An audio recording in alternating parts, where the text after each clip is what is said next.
আমার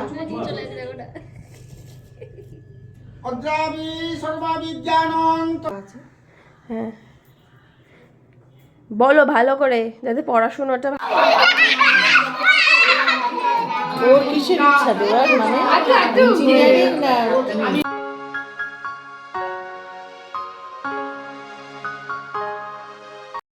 হ্যালো, আমি শুরু করছি আগের দিন রাত থেকে, মানে হাতে খড়ির আগের দিন রাত থেকে। কেন কি আমি এখন আলপনা দিতে বসবো। এখন ঘড়িতে বাজে রাত 11:30, আর এখন আমি বসছি আলপনা দিতে। আর চোখ মুখ দেখে বুঝতেই পারছো আমার ভীষণ শরীর খারাপ, আমার প্রচণ্ড ঠান্ডা লেগেছে, জ্বর, গা হাত পা ব্যথা, পারছি না। বাট স্টিল কালকে দীক্ষিতার একটা স্পেশাল ডে, তো সেই কারণে কোনো রকম ওষুধ খেয়ে আছি। তো চলো আমি এখন আলপনা দেব, তারপর তোমাদের সাথে আমি শেয়ার করছি। তুই এত রাতে এখানে কি করছিস? ও আচ্ছা, কালকের প্রিপারেশন চলছে। বাহ, আলপনাটা দেখতে সত্যি খুব সুন্দর হয়েছে, ক্যামেরাতে আরো ভালো লাগছে। চোখ মুখের অবস্থা খুবই খারাপ, আলপনা দিতে হচ্ছে। জানি না আমার আওয়াজটা অত অব্দি পৌঁছাবে কিনা। সব পৌঁছাচ্ছে, ভাল লাগছে দেখতে। হুম,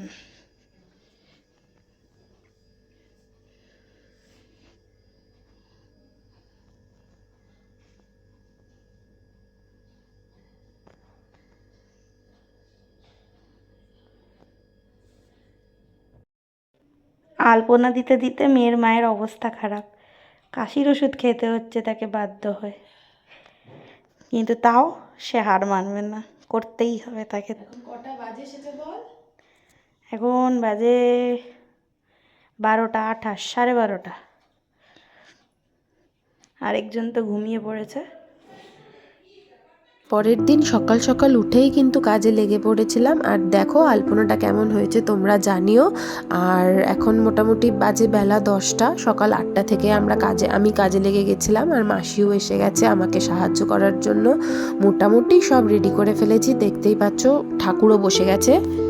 এই যে ঠাকুর বসিয়ে দিয়েছি, একদম বই খাতা দিয়ে দিয়েছি, একদম রেডি হয়ে গেছে। এখন খালি অপেক্ষা ঠাকুর মশাইয়ের। এই যে ঠাকুর মশাইও এসে গেছে, মেঘ রেডি হয়ে চলে এসছে। আর আমার মেয়েকে আমি এখনো রেডি করাইনি, কারণ জানোই ও যেই জামাটা ওর জন্য কেনা হয়েছে ওটা পরলেই কাঁদবে, তাই একদম লাস্ট মোমেন্টে ওকে রেডি করাবো। মেয়েকে আমি ওই বিয়েতে আমরা পরি না ওই কাঠের মালা টাইপের ওটা, আর কোমরের যে গুমশিটা হয় সেটা আমি পরাচ্ছিলাম। ঠাকুরমশাই বলেছিলেন পরাতে, যেহেতু এটা ওর একটা শুভ দিন, তো তাই জন্য। আর একটা কথা বলে রাখি, আমার গলাটা জন্য তোমরা ক্ষমা করে দিও, আমার নাক দুটো একদম বন্ধ, আমার মারাত্মক ঠান্ডা লেগেছে, তো সেই কারণে গলার ভয়েসটা একটু অন্যরকম হবে, ছেলে ছেলে হবে, নাকে নাকে কথা বলছি আমি, সেই কারণে কিন্তু আমি তোমাদের থেকে একটু ক্ষমা চেয়ে নিলাম, আমাকে ক্ষমা করে দিও। গলার ভয়েসটা আমার এতটাই খারাপ হয়ে গেছে এখন আমার। এবার শুরু হলো পুজো, ঠাকুর মশাই ঘট বসানোর জন্য তীর কাঠিটা লাগাচ্ছে এখন।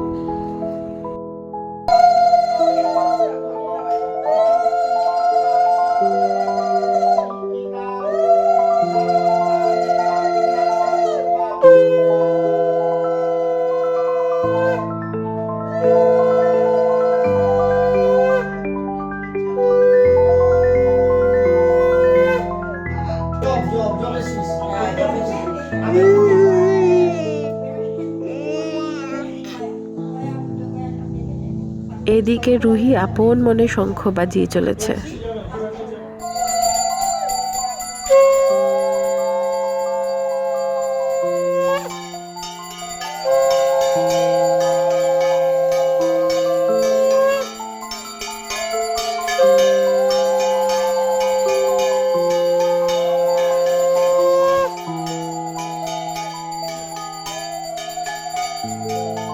ওদিকে পুজো চলছে, আর এদিকে বড়জমা ওকে খেলনা দিয়েছে। সেই খেলনা পেয়ে তো ভীষণ এক্সাইটেড হয়ে গেছে, খুবই মজা পেয়ে গেছে ও ওই খেলনা পেয়ে, নতুন খেলনা পেয়ে। ওটা আবার লাগিয়ে দেওয়ার জন্য ওর দাদানকে দিয়েছে, দাদান যাতে ওটা আবার ঠিকঠাক করে সেট করে দিতে পারে। এই যে শুরু হয়েছে আমার যুদ্ধ ওর জামা পরানো নিয়ে। কি জানি কিছু কারণে হয়তো এই জামাটা ওর একদমই পছন্দ না, প্রথম দিন থেকেই ওই জামাটা একদমই পরতে চাইছিল না। তো জোর জবরদস্তিই পরাচ্ছিলাম, আবার সেই পরাচ্ছে আর মাসি আমাকে বকা দিচ্ছে জোর করে পরাচ্ছিস কেন। কিন্তু দেখো এত সুন্দর জামাটা আমি কিনেছি শখ করে যে ওকে এটা পরিয়ে হাতে খড়ি দেওয়াবো, তাও তো আমি ওড়নাটা ওর গায়ে দেওয়াতেই পারিনি। ওর কিসের ইচ্ছা দেওয়ার মানে ইঞ্জিনিয়ারিং না তোমরাই বলো জামাটা কি খুব খারাপ লাগছে দেখতে, কি সুন্দর লাগছে না বলো। আর এদিকে ওকে এখন হাসানোর চেষ্টা চলছে, ওর মুড অফ হয়ে গেছিলো জামা পরে, তাই ভোলানোর জন্য কত কি করা হচ্ছে, বাবলস খেলা হচ্ছে ওর সাথে, অনেক কিছু করা হচ্ছে। আর ওর দাদা তো সবসময় ওর পেছন পেছন ঘুরছে, ওকে হাসানোর চেষ্টা করছে। আর এই যে শুরু হলো ওর হাতে খড়ি পর্ব।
বসে পড়েছে।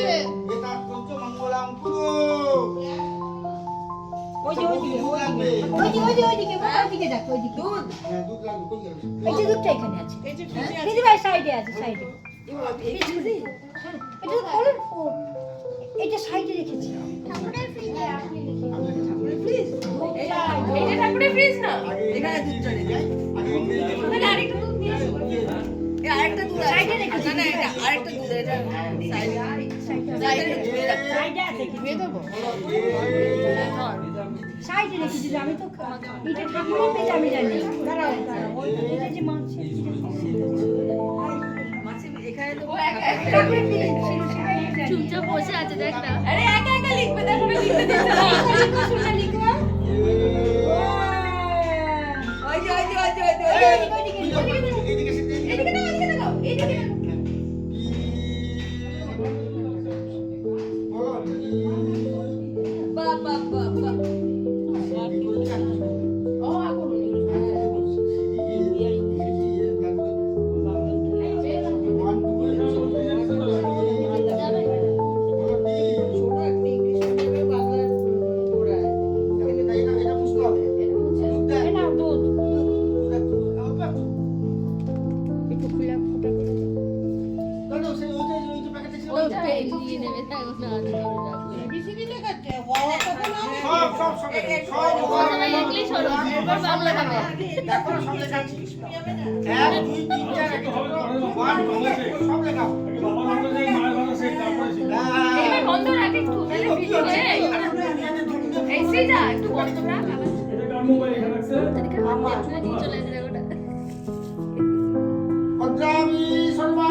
হ্যাঁ তুই ছবি তুলতে ভালো করে এরকম করে তুলতে পারিস।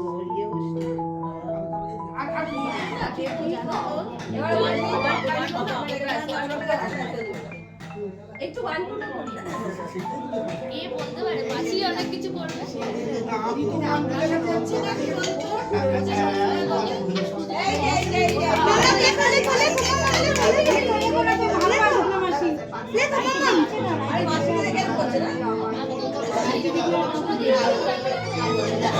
লেখো মাম্মা এ যা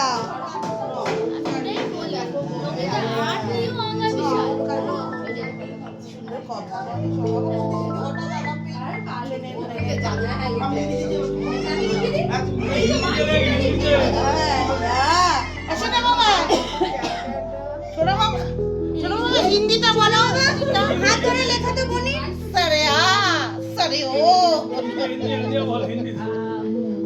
ও মং কি সব আই সরো না তুমি একটু সাইড হয়ে যাও না বল সরো কারো কাছে থাকবে না যাও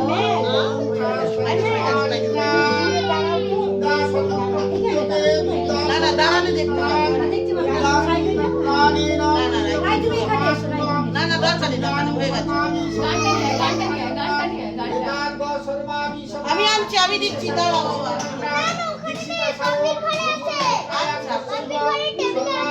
বন্ধুটা দাও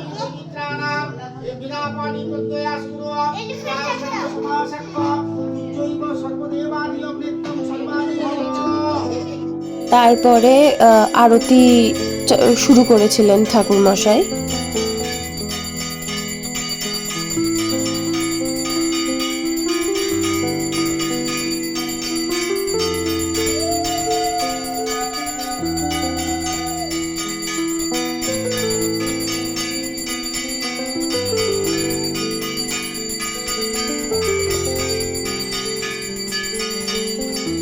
তারপর একে একে আমরা সবাই ওকে আশীর্বাদ করলাম।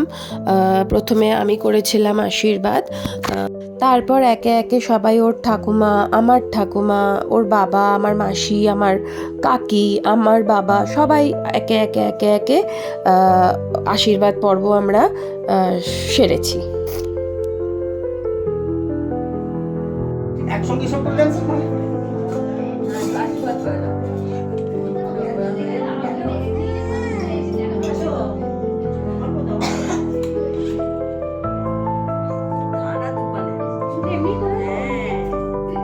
তাহলে আপনি একটা কাজ করেন তো শুধু খেলাটা ছুঁয়ে দেওয়া আছে তাহলে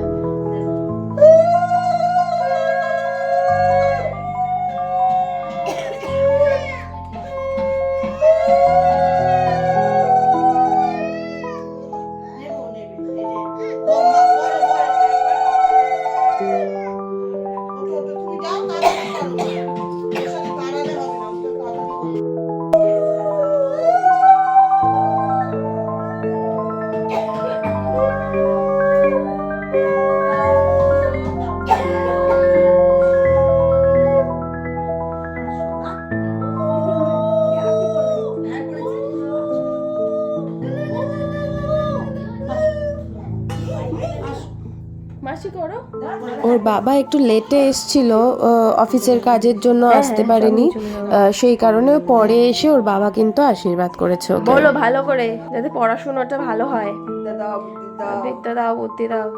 তারপরে দুপুরে একটুখানি রেস্ট নিয়ে মেয়েকেও ঘুম পাড়িয়ে দিয়েছিলাম। তারপর সন্ধ্যেবেলা আবার দাদা এসে গেছিলো খেলতে, আর এবার এরা দুজনে মিলে নাচ শুরু করেছে।